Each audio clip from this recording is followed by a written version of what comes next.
मैं आपको दो ऑप्शंस देता हूं, आपको एक चूज करनी है। पहली ऑप्शन ये है कि मैं कॉइन उछालूंगा, हेड आए या टेल आए आपको 100 रुपए मिल जाएंगे।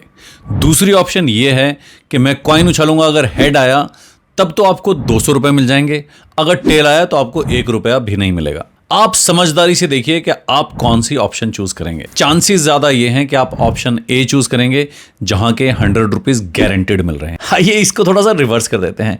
ऐसी ही दो ऑप्शन मैं आपके सामने रखूंगा, आपको एक चूज करनी है। बताइए आप कौन सी चूज करेंगे। कॉइन उछालेंगे, हेड आए या टेल आए, आपको मुझे 100 रुपए देने हैं, आपको मुझे देने हैं। दूसरी ऑप्शन यह है कि कॉइन उछालेंगे, अगर हेड आया तो आपको मुझे 200 रुपए देने हैं, और अगर टेल आया तो आपको मुझे कुछ भी नहीं देना है। तो आप क्या चूज करेंगे? ज्यादा चांसेस ये हैं कि जब आपको पैसे देने होंगे मुझे, तो आप ऑप्शन बी चूज करेंगे। ऐसा होता है प्रोस्पेक्ट थ्योरी के फ्रेमवर्क के चलते, जो हमारी जिंदगी को कई डायमेंशंस में, कई मायने में, कई तरह से इंपैक्ट करता है। इसको समझना बहुत ही ज्यादा जरूरी है ताकि इससे जुड़े अपसाइड्स तो हमें मिल पाए, मगर डाउन साइड्स को हम अवॉइड कर सकें और अपनी जिंदगी में होने वाले बड़े बड़े लॉसेस को हम अवॉइड कर सकें। ये क्या फ्रेमवर्क है, कैसे हम इसे सही कर सकते हैं, कैसे इसको प्रिवेंट कर सकते हैं, कैसे अपनी जिंदगी को अपलिफ्ट करते हैं, आइए समझते हैं।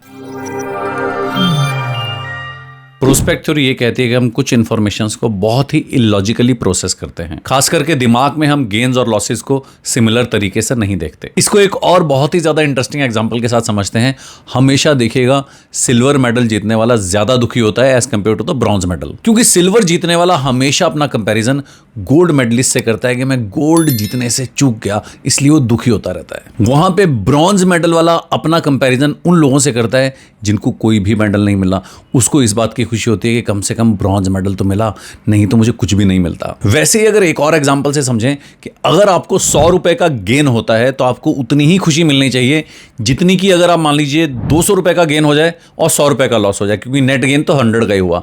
मगर देखा यह गया है कि 100 रुपए का गेन ज्यादा वैल्यू रखता है हमारे लिए, जहां की 200 रुपए का गेन के बाद अगर 100 रुपए का लॉस हो जाए उससे हमें दुख होता है। ये इसलिए होता है क्योंकि feeling of loss is 2 to 3 times stronger as compared to the feeling of joy. Behavioural economics की इस बहुत ही इंपॉर्टेंट थ्योरी को डेनियल कोलमैन और एटमॉस स्क्वर्ट्स्की ने 1970 में डेवलप किया। ओवरऑल ये प्रोस्पेक्ट थ्योरी हमें बहुत ही इंपॉर्टेंट फ्रेमवर्क देती है कि लोग कैसे डिसीजन लेते हैं, क्या क्या चीज़ें प्ले करती है, कैसे इस फ्रेमवर्क के जरिए हम लोगों को इन्फ्लुएंस कर सकते हैं एक पर्टिकुलर तरह का डिसीजन लेने के लिए। बहुत से कॉर्पोरेट्स और बहुत सी गवर्नमेंट भी इस थ्योरी को बहुत अलग अलग डायमेंशंस में यूज करती हैं। फिर चाहे वो फाइनेंस हो, इकोनॉमिक्स हो, मार्केटिंग हो, या कोई भी जहां पे कि किसी की डिसीजन मेकिंग को इन्फ्लुएंस किया जा सकता है। कभी भी किसी एडवर्टाइजिंग में आप देखेंगे वहां पे उस चीज का पोटेंशियल गेन को इतना बढ़ा चढ़ा के दिखाया जाता है कि लगता है कि बहुत ज्यादा गेन होगा अगर ये प्रोडक्ट या सर्विसेज मुझे मिल गई। कंपेयर टू दैट उसके लिए जो मुझे फोरगो करना पड़ रहा है, चाहे वो पैसे हैं, कुछ भी है, टाइम है,